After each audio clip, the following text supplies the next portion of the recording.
8 सालों तक ये एक्सरसाइज गलत कर रहा था and ended up hurting my lower back. The most underrated exercise to grow your glutes and lower back. Welcome to beginner gym guide series. आज हम बात करेंगे 6 easy steps to master weighted hyperextensions. Pad को pelvic region के just below रखो, इधर नहीं इधर भी नहीं, just 1 hand distance and feet को टाइटली ग्रिप कर लो प्लेटफॉर्म के साथ। Pick a light dumbbell and grip it like this. In starting position back एक स्ट्रेट लाइन में है by tucking the core in like this. And इस exercise को आपको इसी रेंज ऑफ मोशन में ट्रेन करना है and only come up till a point जहां पे ग्लूट्स फील हो जाए एंड गो डाउन। इधर जाने की जरूरत नहीं है, इधर आने की जरूरत नहीं है, just do it like this.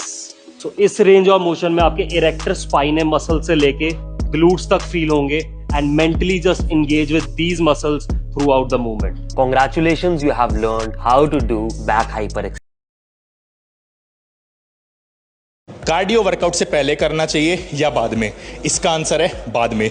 मैं ज़्यादातर लोगों को देखता हूँ जिम में आके सबसे पहले वो ट्रेडमिल करते हैं, साइकिलिंग करते हैं, अलग अलग तरीके के कार्डियो करते हैं। हर इंसान का जिम में आके गोल क्या है? फैट लॉस करना और मसल गेन करना। अगर आप पहले कार्डियो करोगे तो आपकी बॉडी में जो एनर्जी होती है जिसकी वजह से आप लंबे टाइम तक वर्कआउट कर पाते हो वो आप खर्च कर दोगे कार्डियो करने में। तो जो आपका वर्कआउट 100% निकलना चाहिए था, जो आपकी मसल बिल्ड 100% होनी चाहिए थी, वो कितनी होगी? 60-70%। वहीं पर आप जब आप पहले वर्कआउट करोगे, वेट ट्रेनिंग करोगे, चेस्ट बाइसेप्स जो भी आप वर्कआउट कर रहे हो, उसके बाद जब आप कार्डियो करोगे, खासकर इंक्लाइन ट्रेडमिल, वो आपका हेल्प करेगी फैट लॉस में। तो अगर आप अपनी बॉडी से 100% रिजल्ट चाहते हो तो पहले वेट ट्रेनिंग करो, उसके बाद कार्डियो करो। Love you all.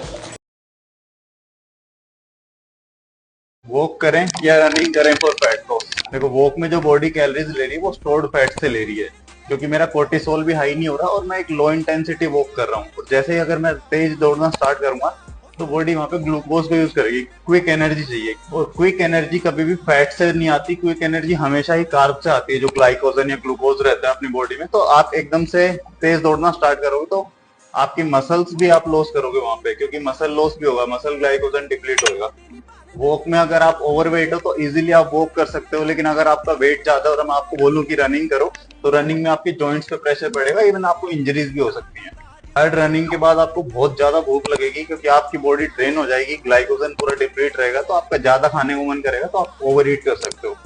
वॉक करके फैट लॉस करोगे तो एक टोन्ड लुक रहेगा बॉडी में, मसल मास मेंटेन रहेगा। अगर आप ज्यादा रनिंग करके फैट लॉस करना चाह रहे हो तो आपकी बॉडी या स्किन लटक जाएगी। आप लोगों में से 10 में से 9 रिस्ट रैप को गलत तरीके से यूज कर रहे हो। कोई भी रैप हो, सीधा जॉइंट के ऊपर आपको उसे रैप करना है। आप लोग कुछ इस तरीके से रैप करते हो रिस्ट रैप को, मतलब जॉइंट के नीचे, तो इजीली जॉइंट मूव हो जाता है। द राइट वे इज, अपने पिंकी फिंगर को लो, इलास्टिक चीज है इसको पकड़ लो, ठीक है, और डायरेक्ट रिस्ट के ऊपर इसको रैप करना है ऐसे, ठीक है। फिर उसके बाद ऐसे करके इसको पिंकी फिंगर से ग्रिप करना है और आपको इस तरीके से इसको रैप करना है। नाउ आपका ये जो रिस्ट है वो काफी स्टेबल रहेगा। सी डिफरेंस आपको नजर आ रहा है? रिस्ट जॉइंट के ऊपर रिस्ट रैप को रैप करो, ना कि रिस्ट जॉइंट के नीचे। अब इसमें आपको एक एडवांस चीज बताता हूँ। जैसे आप मशीन लगा रहे हो, हमारे पास ये ऑप्शन है उसको जोर से ग्रिप करें, लेकिन अगर आपने इस पे लोड ज्यादा देना ना, हाथ खोल दो, यहाँ इसको ऐसे ग्रिप करो बस। अब यहाँ से लोड कम हो गया, अब मैक्सिमम यहाँ पे लोड आएगा। मतलब मैं तो पूरा हाथ ही खोल देता हूँ कई बार, क्योंकि देखो फर्क है ना, अभी मैंने हाथ खोला हुआ है, अगर मैं इसको टाइट करता हूँ तो यहाँ पर भी मेरे जोर है, अगर मैं इसको खोल के उठाऊंगा तो पूरा यहाँ से उठेगा। ये इन्वॉल्वमेंट कम हो जाएगी इस चीज। और जब आप प्रीचर लगाते हो, चाहे आप डंबल से लगा रहे हो चाहे मशीन से लगा रहे हो, कभी भी हैवी उठाने की कोशिश नहीं करनी। प्रीचर हैवी नहीं लगाना होता। प्रीचर में आपने बस ये देखना है कि पूरा मसल माइंड कनेक्शन बना के कि मैं यहाँ से लिफ्ट करूँ जितना हो सकता है, कंट्रोल्ड वे में यहाँ से लिफ्ट करूँ। मैंने 30 kg लगाते देखे हैं लड़के डंबल के साथ। इस पे तो लग जाएगा, मशीन पे तो लग जाएगा 30-35, ज्यादा हैवी नहीं होगा। हमारा बाइसेप है, इसका ओरिजिन ही है, इंसर्शन ही है।